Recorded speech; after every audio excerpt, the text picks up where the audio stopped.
যারা বিজয়ের কথা, মুক্তির কথা বদলায় দিতে চায়, তাদের বলবো সাহস থাকলে আগে এই পতাকাটা বদলায় দেখ, সাহস থাকলে মানচিত্র বদলাও। আজকে স্বঘোষিত রাজাকাররা ঘোষণা করেছে যে আজকে নাকি তাদের শোক দিবস।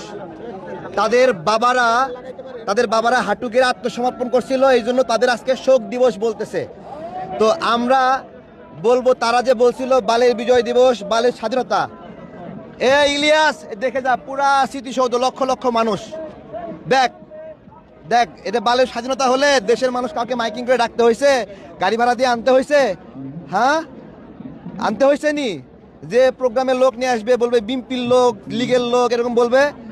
এটা সাধারণ মানুষ সবাই আসছে, এরা একটা এজেন্ডা নিয়ে আসছে আমাদের মুক্তিযুদ্ধকে অপমান করার, স্বাধীনতাকে অপমান করার। এবং কত বড় সাহস বীরঙ্গনাদের পতিতা বলে। ঠিক আছে, আমাদের মুক্তিযুদ্ধে 16ই ডিসেম্বর আজকে এই দিনে বিজয় অর্জিত হয়। ওদের বাপরা এই দিনে হাঁটু গেড়ে বসে আত্মসমর্পণ করেছিল। তার আগে কি করেছিল? তার আগে হত্যা, ধর্ষণ, এমন কোনো অন্যায় করেনি। আমাদের যুবক ভাইয়েরা, ছাত্র ভাইয়েরা, কৃষকরা, তারা তার মাকে রেখে, বোনকে রেখে, পরিবারকে রেখে যুদ্ধে গিয়েছিল এবং তাদের ঘর একা ছিল। সেই একা ঘর থেকে মাদেরকে, বোনদেরকে উঠায় নিয়ে যে ধর্ষণ করেছিল। এবং 14 তারিখ, 15 তারিখ, এই সময়টা 10 তারিখ থেকে 14-15 তারিখ পর্যন্ত এই ঢাকা ছিল পাক বাহিনী আল বদর রাজাকারদের দখলে। এই যে আল বদর পাক বাহিনীর দখলে ছিল 14-15 তারিখ পর্যন্ত। 16 তারিখে এসে আত্মসমর্পণ করলো। ঢাকার বাইর থেকে আস্তে আস্তে চাপতে মুক্তিযোদ্ধারা ঢাকার দিকে ঢুকতেছিল। তারা ঢুকছে 15-16 তারিখে।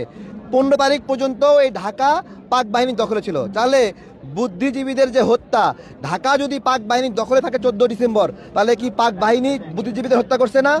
এরা নতুন করে সেই গল্পটা শোনায়, যে নতুন করে গল্প শোনায় যে পাক বাহিনী এই হত্যাকাণ্ড করতেই পারে না।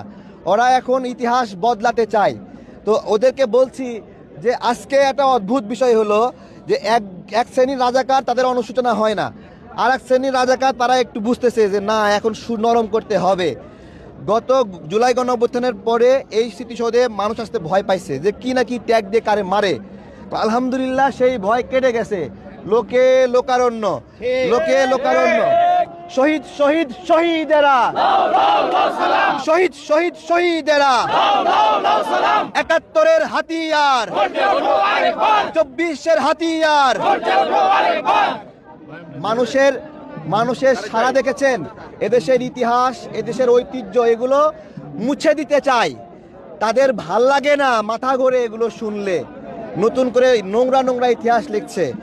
নিয়াজি পাক বাহিনীর সর্বাধিনায়ক, সে বলছে রাও ফরমান আলী সে গণহত্যা চালাইছে। আর রাও ফরমান আলী বলে নিয়াজি সবচেয়ে শক্তিশালী, সেই ঘটাইছে। ওরা নিজেরা স্বীকার করছে। মুজাহিদ আল বদরের প্রধান, সে কি বলছে? সে বলছে দেখেন যে পাক বাহিনী পরাজিত হলেও আল বদর নাকি পরাজিত হয়নি। তো এইটাই আর নির্বাচনের ট্রেন শুরু হচ্ছে। এই যে নির্বাচনের নামটা আসছে দেখেন, গত বছর নির্বাচনের সম্ভাবনা ছিল না। এই শহীদ মিনারের লোক কম আসছে। যেই নির্বাচনের ঘোষণা দিছে, আর সব মানে যারা সন্ত্রাসী উগ্র, তারা নরম হয়ে আসছে। শক্ত শরীর আর নাই, সুর নরম করে ফেলছে। নির্বাচন দেশকে শান্ত করে। নির্বাচন যত বড় রাঘব বোয়াল হোক, তাকে নমনীয় করে, জনগণের কাছে মাথা নিচু করে নির্বাচন। ঠিক আছে, এটাই একটা বিষয় যে এই স্মৃতিসৌধে আজকে সবাই স্বাধীনভাবে আসতে পারছে। কিন্তু আরও দরকার, মুক্তিযুদ্ধের পক্ষে যারা, স্বাধীনতার পক্ষে যারা, সেই সকল নাগরিকের মনে এখনো ভয় কাটেনি। একটা আতঙ্ক ডেভেলপ হচ্ছে। ঠিক আছে, তো এই আতঙ্কের পরিবেশ সব সময় থাকবে না ইনশাআল্লাহ। যতদিন আমাদের এই পতাকা আছে, এই পতাকা যতদিন আছে, ততদিন মুক্তিযুদ্ধের কথা চলবে, বিজয়ের কথা চলবে, স্বাধীনতার কথা চলবে।